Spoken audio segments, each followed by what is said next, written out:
रोहन रीना का इकलौता बेटा था। रीना ने रोहन को बड़े लाड प्यार से पाल पोस कर बड़ा किया था।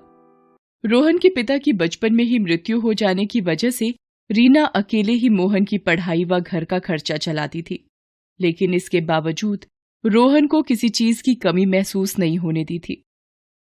रोहन की पढ़ाई खत्म हो चुकी थी और वो नौकरी के लिए अलग अलग कंपनियों में इंटरव्यू दे रहा था। क्या हो गया? क्यों इतना शोर मचाया हुआ है? रोहन रीना को गोद में उठाकर घुमाने लगता है। माँ, मुझे नौकरी मिल गई है। वाह मेरे लाल, जुग जुग जियो। आज तक तूने मेरे लिए इतना कष्ट उठाया माँ। आज के बाद तुझे काम करने की कोई जरूरत नहीं है। तू आराम से बैठकर हुक्म चलाया कर बस। हुक्म तो मैं बस अपनी बहू पर चलाऊंगी। जल्दी ही तेरे लिए सुंदर कन्या देखकर तेरे हाथ पीले कर दूं। क्या माँ, तुम भी ना। रीना अपने बेटे के लिए सुंदर, सुशील और कामकाजी कन्या ढूंढ रही थी। रीना अपने बेटे रोहन की शादी के लिए जगह जगह लड़की देखने गई, लेकिन एक भी लड़की वो पसंद न कर पाई। हे भगवान, मेरे बेटे की कुंडली में शादी का योग है या नहीं? 50 लड़कियां देख चुकी हूं अभी तक, एक से भी बात नहीं बन पाई। एक दिन एक पंडित जी रीना के घर पर आए। बेटा, जरा पानी मिलेगा? मैं एक राहगीर हूं, दूर चलकर जाना है। थोड़ा पानी पिला दोगी तो बहुत अच्छा रहेगा। क्यों नहीं बाबा, आइए बैठिए ना, मैं अभी पानी लेकर आती हूँ। रीना ने साधु को पानी के साथ नाश्ता भी दिया।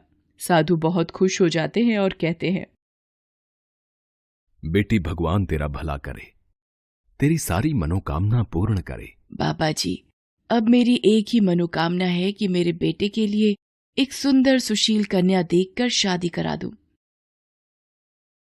मैं देख पा रहा हूं तुम्हारे बेटे की कुंडली में जल्दी विवाह के योग हैं, लेकिन तुम्हारी कुंडली में बहु सुख देर से आएगा। तुम्हें अभी अपने जीवन का सबसे कठिन समय पार करना है। ये क्या बोल रहे हो बाबा? मैं तो बस वही बोल रहा हूं जो देख पा रहा हूं। रीना बाबा जी की बात सुनकर थोड़ा परेशान हो गई, लेकिन अगले दिन से बहू की तलाश में जोर शोर से लग गई, लेकिन कोई योग्य कन्या राहुल के लिए नहीं मिली। एक दिन रीना बाजार से कुछ सामान लेकर वापस आ रही थी। रास्ते में उसने देखा कि एक लड़की फोन पर बात करते हुए रास्ता पार कर रही थी। तभी अचानक एक गाड़ी उसके सामने आ गई। रीना अपना सामान छोड़ उस लड़की की जान बचाने चली जाती है और गाड़ी के सामने से उसे धक्का मार देती है। तुम्हें दिखाई नहीं देता क्या? अभी वो गाड़ी मार कर चली जाती। सॉरी आंटी, वो मैं फोन में कुछ देख रही थी। तुम्हारी वजह से मेरा सारा सामान गिर गया। आजकल के बच्चों को कुछ होश ही नहीं रहता है, मोबाइल में घुसे रहते हैं दिन रात। रागिनी रीना का सामान समेटने में मदद कर देती है और सारा सामान रीना के घर तक छोड़ देती है।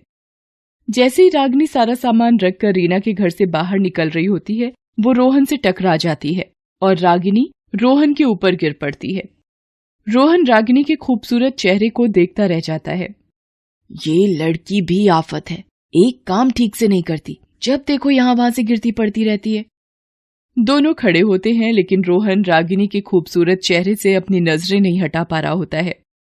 रागिनी वहां से चली जाती है। चलो, आफत गई। वो लड़की कौन थी मम्मी? मुझे बहुत पसंद है, मेरी शादी करवा दो उससे। अरे अरे, फिर जाकर रोको उस लड़की को। वैसे भी कोई लड़की तुझसे शादी करने के लिए तैयार नहीं हो रही है, ये भी हाथ से निकल जाएगी। रीना और रोहन उस लड़की के पीछे भागते हैं। वो लड़की पड़ोस के घर में घुस जाती है। पड़ोसियों से पता करने के बाद उन्हें मालूम पड़ता है कि वो लड़की पड़ोस में नई रहने आई है। कुछ दिनों बाद रीना रागिनी के घर अपने बेटे रोहन का रिश्ता लेकर जाती है। नमस्ते बहन जी, मैं पड़ोस में ही रहती हूँ। आपकी बेटी रागिनी से मेरी मुलाकात हो चुकी है। आइए आइए, दरअसल हम इस मोहल्ले में नए हैं, हम यहाँ किसी को नहीं जानते हैं।